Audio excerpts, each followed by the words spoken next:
In the United States, dementia is the only condition in the top 10 causes of death that we cannot treat. We can treat cancer. We can treat heart disease. We can treat stroke. We have 100 years of medicine pointing at every other thing on that list. But dementia, once it starts, you can slow it, we can manage it, we cannot reverse it, and we cannot cure it.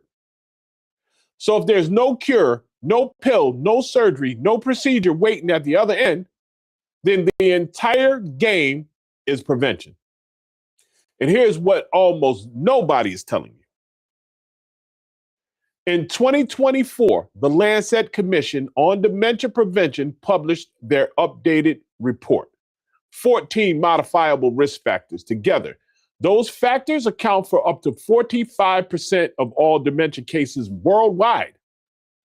Worldwide. Now, 45% of the only top 10 killer that we cannot cure, preventable. I want you to let that sink in. If it doesn't make you angry, you're not paying attention. We have spent the last decade being sold the lie that brain health is about a capsule, a powder, a subscription, a patch, but it's not. It is about how you move, how you sleep, what you eat, who you talk to, and the number on the blood pressure cuff at the doctor's office. That's what it's about. That is the entire game. And $1 billion supplement industry has been built on the fact that nobody ever told you this. $1 billion. It's being spent on supplements with something that you can modify on your own. I'm Sean Smith. I run a Touch of Love home care here in Connecticut. I do it alongside my wife and business partner, Bridget. We're both certified dementia care trainers. We have spent more time than a combined 20 years inside this disease. We've watched what it does. We've watched what it does to the person who can no longer remember their daughter's names, to the spouse who becomes a caregiver overnight and never sleeps again, to the bank account that empties before the year is out. So when I see a senior on a fixed income spending $200 a month on memory supplements that have never beaten a placebo in a single rigorous trial, I don't see a personal choice. I see a theft, a robbery. That is why this campaign exists. Over the last 2 weeks, I've posted shorts on YouTube. 5 truths. I'm posting them now. 5 real studies. 5 things you can do that no pill can replace. This episode is the anchor, and you'll see more of those videos coming. So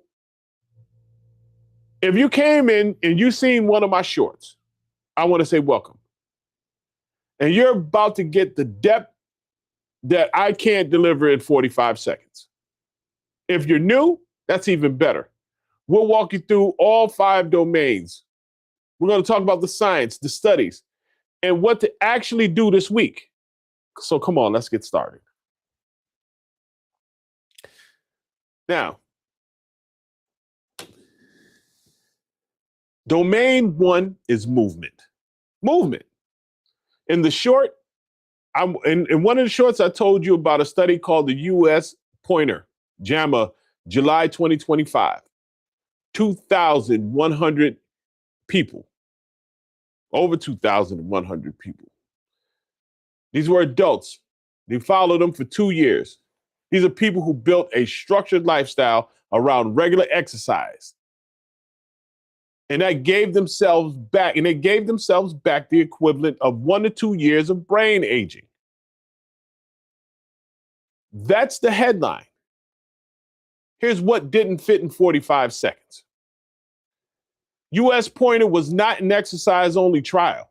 The structured group did exercise, but they also followed the mind diet, did cognitive training, monitored their blood pressure, and showed up to 38 team meetings over 2 years. So if you wanted to be the stickler about it, you could argue it wasn't just movement, it was a bundle. And that's fair. But here's why I can still call movement the cornerstone. Of all 14 modifiable risk factors in the Lancet report, physical inactivity is the one that touches every other domain. Movement improves your sleep. It pulls down your blood pressure. It lifts depression. It sharpens cognition the same day you do it. Measurable on imaging. It is the lever that makes every other lever easier to pull. The supplement industry cannot bottle that. Not because they haven't tried. They spent literal billions trying to replicate what exercise does to the brain through capsules. Resveratrol, curcumin, CDP-choline, lion's mane. Every 6 months, a new molecule. Every 6 months, the same disappointment. Because what exercise does is not chemical in the way a pill is chemical. It is mechanical. It is hydraulic. It is electrical. It is the act of pushing blood through tissue that hasn't been pushed in days. There's no powder that mimics movement because movement is not a substance. Movement is an event. It's a happening. So what do you actually do? 30 minutes a day at a pace that makes you breathe heavier than usual. That's the floor. Walking counts, stairs count, pushing a grandchild's stroller up a hill counts. You don't even need a gym. You don't need a coach. You don't need Lululemon. You need to do it 5 days a week for the next 30 years. Now, if you're listening and you're 68 and sedentary, you might be thinking it's too late. That is exactly what the supplement industry wants you to think.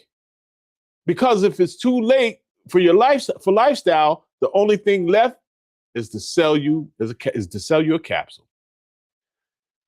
Here's what the Exert trial showed in 2025. Even adults with mild cognitive impairment, people already on the slope who started moderate exercise, saw their cognition stabilize over 12 months. Not worsen, stabilize. The runway is longer than they tell you. That's domain number one. Number one. There's 4 domains left. And it gets better. Domain 2 is sleep. Sleep. Now, in shorts, you've been told that your brain has a janitor, and the janitor only clocks in when you do. And it's called the glymphatic system. While you sleep, it flushes out beta amyloid and tau, the proteins behind Alzheimer's plaques. Here's what didn't fit. In January 2026, Nature Communications published the first randomized controlled trial in living human beings that actually measured this. 39 participants, crossover design, same people, 2 conditions, 1 night of normal sleep, 1 night of sleep deprivation. They measured the proteins in the plasma the next morning, the very next morning. The results: significantly more clearance after a normal night of sleep than after deprivation. The study matters because for years, the glymphatic story was based on mice. Beautiful science, but mice. Now we have it in humans, measured, replicated. I want to be honest about something here, though. There's an active debate among researchers right now about whether some of this clearance also happens during wakefulness. So if a sharp commenter tells you sleep isn't the only window, they're not wrong. They're just missing the headline. Sleep is the dominant window by a margin big enough to matter. Now, the practical part. It's not enough to be in bed for 8 hours. The clearance happens during slow wave sleep, what your fitness tracker calls deep sleep. And deep sleep happens disproportionately in the first half of the night. So if you go to bed at midnight and wake at 6, you've missed the most productive window. 2 specifics I want to give you, 2. If you snore, if your spouse says you stop breathing, if you wake up gasping, get tested for sleep apnea. Untreated apnea raises mild cognitive impairment risk by 75% in the long term. 75%. CPAP is not a luxury, it is brain protection. If you can't fall asleep, the answer is almost never a sleeping pill. Sleep medications like Ambien and benzodiazepines have themselves been linked to dementia risk. They put you unconscious, but they suppress the same slow wave sleep you're trying to get. They're the opposite of what you need. And the answer is light. Cool room, no phone in bed, a fixed bedtime, even on the weekends. And that's domain 2. Now, let's talk about domain 3. Domain 3 is food. Food. Now, in shorts, you've been being told about the MIND diet that was developed at Rush University. People who followed it strictly had 53% lower risk of Alzheimer's. People who followed it moderately, 35% lower. And these are big numbers. These are big numbers. These are significant numbers. Now, here's a catch that I want to be straight about. The original study was observational. 920 older adults, dietary patterns tracked over 5 years. Observational studies are useful. They describe what's happening in the real world, but they can't prove causation the way a randomized trial can. In 2023, Rush ran the randomized trial. 3 years. 604 older adults assigned to MIND or a controlled diet. The result was more modest. Small, but real improvement in cognition over 3 years. So you can read the MIND diet 2 ways. Honestly, the biggest effect size came from people who chose to eat this way over decades, not the ones assigned to it for 3 years. That tells you something about both consistency and self-selection. Either way, here's a diet. Eat green leafy vegetables every day if you can. Berries, blueberries, and strawberries specifically. 2 or more servings a week. Whole grains, beans and legumes. Nuts, olive oil as your primary fat. Fish at least once a week. Poultry twice a week. A glass of wine if you drink at most. Limit red meat to less than 4 servings a week. Butter and margarine to less than a tablespoon a day. Cheese, fried food, pastries, and sweets, less than once a week. The last list is where most people fail. The supplement industry knows this.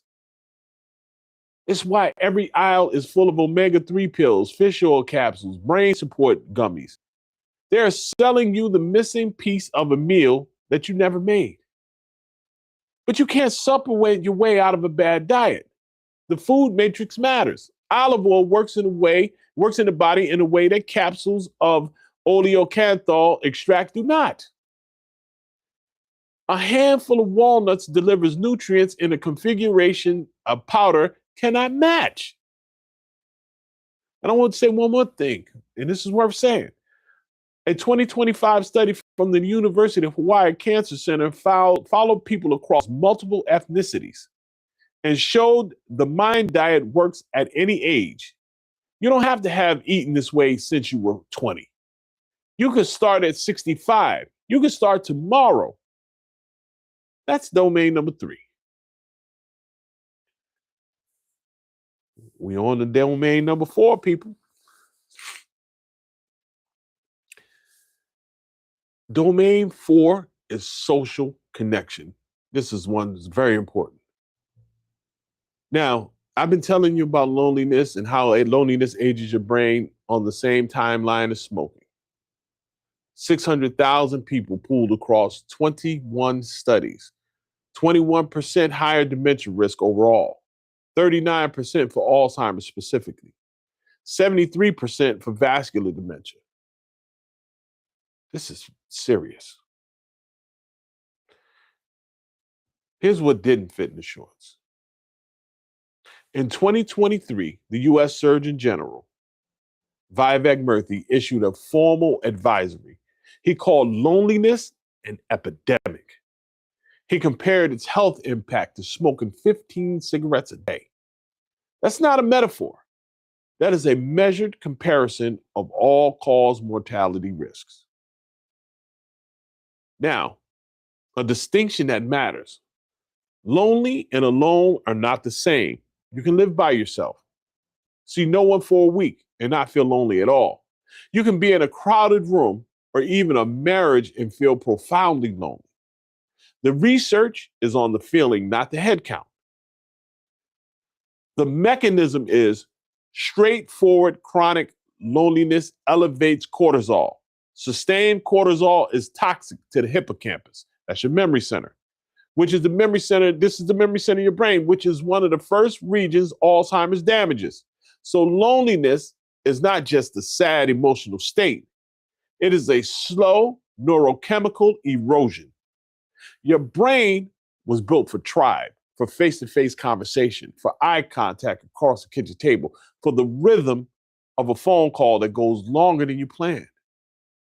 When you cut that off, when isolation becomes the default, the system that runs on it starts to act. This is the domain my wife, Bridget, pushes hardest on. She'll say to clients, I don't care if you take all of your supplements. If you haven't talked to a real human in 3 days, none of it matters. So what do? One phone call a day, not text, call. The voice activates parts of the brain that texting doesn't reach. One in-person interaction a week, coffee with a friend, lunch with your daughter, a walk with an eye contact, body language, the full data stream. One structured community weekly, a church, a book club, a walking group, a volunteer post, something that has fixed time and a name on a roster. Because the social architecture of being missed when you don't show up is a powerful protective force. If you have aging parents, this applies to them tenfold. The supplement industry sells the lonely senior a daily multivitamin and a memory blend. What they actually need is a phone call. No pill replaces that. That's domain number 4. I'm so serious about that loneliness thing and isolation. I'm actually going to give a talk about loneliness and isolation and the differences that are there and how they differ. But for now, on to domain 5. And domain 5 is heart-brain connection. Now, you've heard me talking in shorts.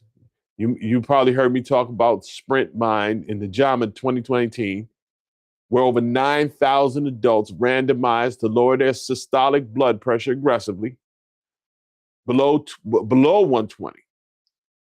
The result, a 19% drop in mild cognitive impairment, a 15% drop in combined MCI and dementia.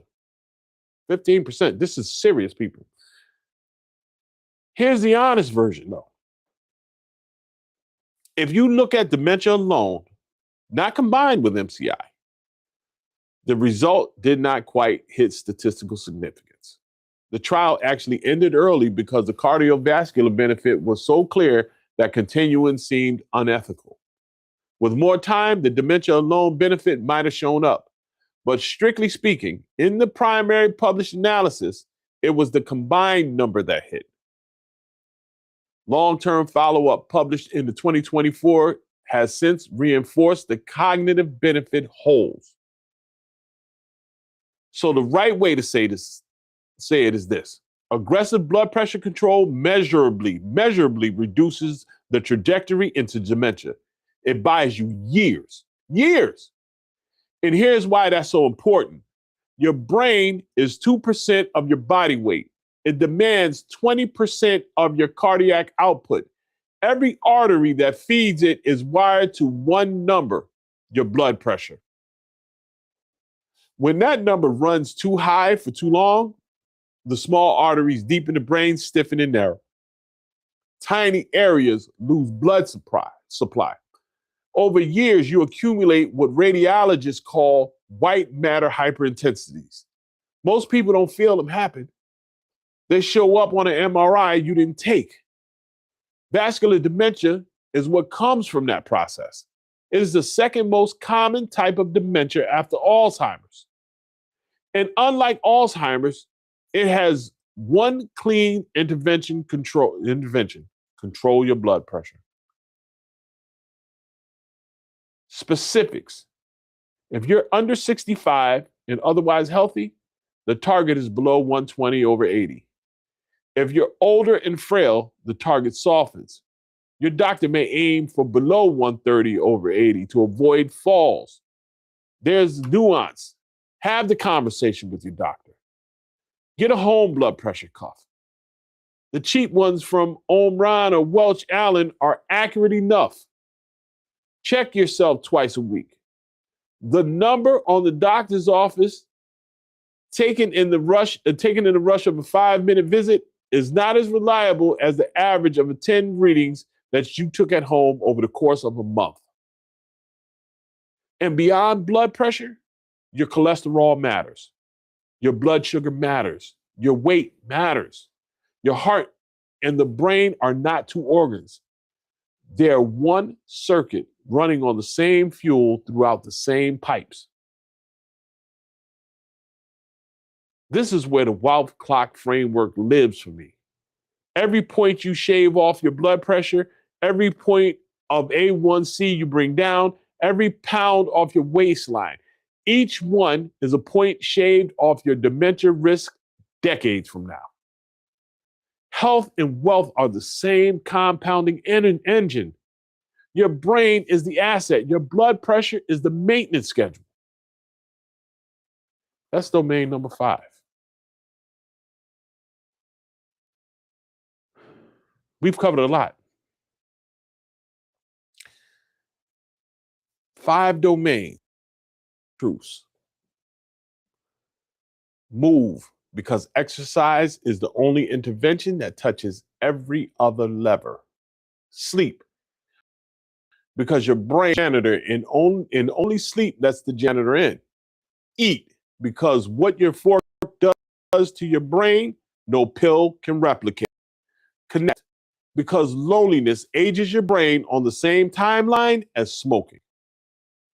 Watch your numbers, because the heart and the brain are one circuit. These are not separate. They feed each other. Better movement gives you deeper sleep. Better sleep gives you better food choices. Better food brings your blood. Lower blood pressure means your energy for the social engagement that protects the whole system.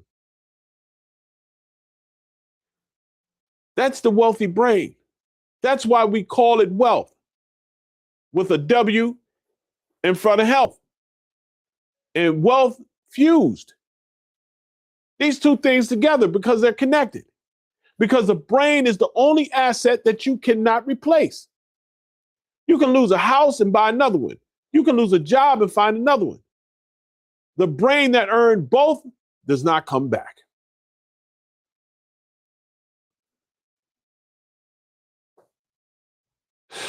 People. So here's what I want you to do this week. Pick one, not 5-1. Pick the domain where you know, in your gut, you're the weakest. The one that made you wince a little when I described it. The one that your brain is trying to tell you to fix right now. Pick one. If it's movement, go outside today. Walk 30 minutes. Tomorrow, do it again. Build the floor before the house. If it's sleep, pick a bedtime, same one, every night for the next 2 weeks, even on weekends. If it's food, pick one thing to add and one thing to subtract. Greens at lunch, no fries with dinner. That's simple. If it's connection, call somebody right now after this episode ends. Don't text them, call them. If it's your numbers, order a home blood pressure cuff today. Check yourself in the morning before coffee. For the next 2 weeks, I want you to do this. One, just pick one. You don't have to build a house. Rome wasn't built in a day. Now, there's a free checklist that I'm going to link. It's going to be on our website. It's going to be the 5 domains, the studies behind each, and the specific actions all on one page. I want you to grab it and stick it on your fridge. It'll be live on the website as soon as tomorrow. And I want you to subscribe to the podcast if you haven't yet. Share this episode with somebody whose brain you'd like to keep around for the next 30 years, because this is important. I'm Sean Smith from Bridget and Me. Because we don't age quietly, we age wealthily. Take care of your brain, people.